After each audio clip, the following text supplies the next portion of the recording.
তিথি অনুযায়ী আজ সকালেই অনুষ্ঠিত হয়ে গেল ষষ্ঠী পূজা। আজ সকালে ষষ্ঠী ছেড়ে লেগে গেল সপ্তমী তিথি। Bureau report, Tripura news 8। ছিল এবং সপ্তমী অষ্টমী নবমী কি তিথি?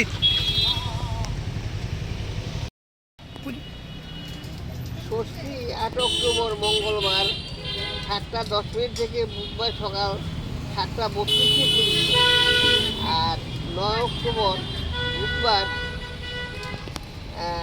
9 অক্টোবর বৃহস্পতিবার সকাল 7:25 পর্যন্ত আরম্ভ।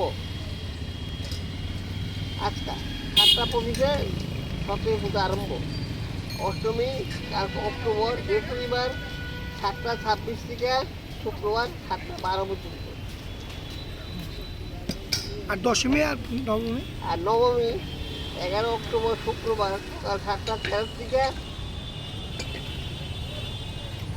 শেষে শনিবার সকাল 5:44 পর্যন্ত। দশমী ওই দিনই হবে। হ্যাঁ, এবার তো পূজাটা ষষ্ঠী সপ্তমী সপ্তমী অষ্টমী নবমী দশমী এরকম। আর এই পটপূজাটা আজকে তো ষষ্ঠী পূজা সমাপ্ত হয়ে গেছে অলরেডি। ষষ্ঠী পূজা কালকে বিকালে।